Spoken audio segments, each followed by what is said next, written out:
There's a conservative radio host who's openly gay, which is already a little weird. She's named Tammy Bruce, and she's the one gay person in America who's not too fond of gay people. So she went on Fox News to play the sellout game. As a gay woman, it remains shocking that you sit back and you watch this frenzy like a wolf pack going after survivors in a way with like a pizza shop.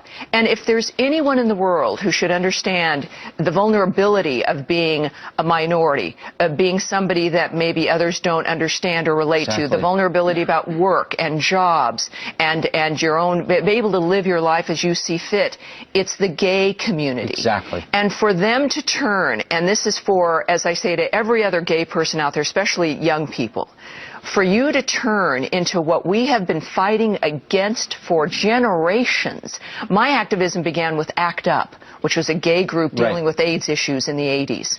For me to turn around in the 21st century and see that this is what we were fighting for so that we could condemn people who are different and with whom we disagree. Exactly. It is the antithesis of what every civil rights movement was about. So how are you treated as a prominent member of that community, someone who's identified as gay, and yet you're taking this position? I mean, what kind of reaction do you get? It's the natural position. There's a lot of fear in the gay community that if you do speak up in this regard, and this is our natural position, of course, because we are effectively, whether you're liberals or libertarian, this is about being able to live lives as we see fit, as minorities. And I think that when you see a mob operating, there's fear, and you tend to retreat.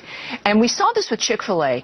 Everybody came to Chick-fil-A's defense when they were under attack by fascists, by gays have turned in, the gay liberals have turned into bullies, when our work is to stop that kind of behavior. And I think that if I can serve as an example of being able to give permission in a way, or to serve as an example saying, look, standing up for our values and what we believe in is what we need to be doing. And to defend especially those who are under attack, like Christians, is exactly what our job should be.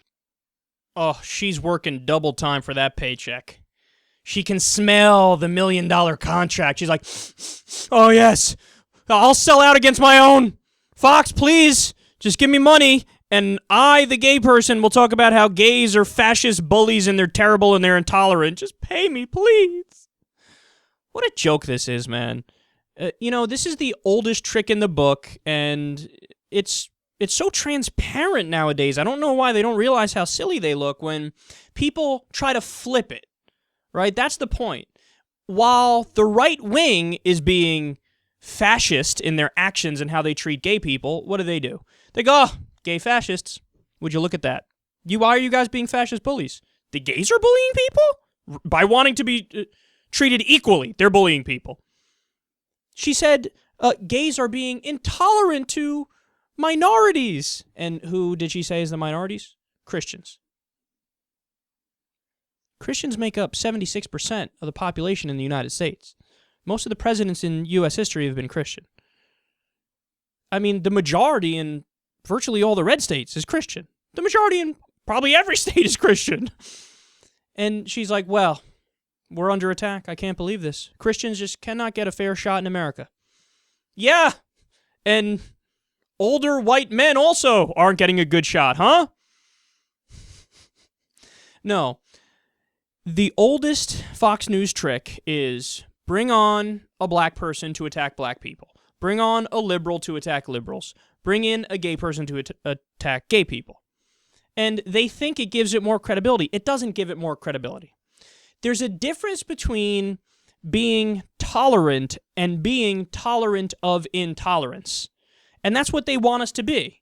Why can't you just accept our intolerance? Because that's not the way it works. That's not the way rights work. And that's not the way tolerance works. I mean, this all goes back to the same thing that we saw in the civil rights era, where Southern segregationists thought, these blacks, they're being intolerant of my racism and my beliefs. All I want to do is separate the lunch counter with the blacks and the whites, and these blacks come in saying they ain't going to take it no more. Well, it's my right to separate this counter. What are you talking about? It's my right to refuse service to the blacks. Hello, they're black. It's not your right to take away the rights of other people. And no, we will not be tolerant of intolerance. They're calling gay rights activists and gay people fascist bullies when, think of their position on gay marriage. What's their position? I, as a third party, will tell two consenting adults who love each other and want to get married that they cannot do it because I personally disagree with it. Well, who the fuck are you? These are two people who have nothing to do with you. They chose to live their lives together, and they want the same rights under law as straight couples, where the same tax rights, same social security rights, same inheritance rights, all that stuff. All they're asking for is to be treated equal. Again, I brought this point up yesterday, but I'm going to bring it up again today. You know what a gay bully would be? If gay people started arguing, we want to ban straight marriage. You can only get gay married. The only kind of marriage that we're going to allow is gay marriage. There are no straight marriages anymore. They're all gone. They're null and void, and there's no more from here on out. That's our position. Okay, that would be an intolerant gay person. That would be a fascist bully who's a gay person. But that's not what they're asking for. They're asking for equality. They're asking for the same civil rights protections that happened in the Civil Rights Act for African Americans in this country.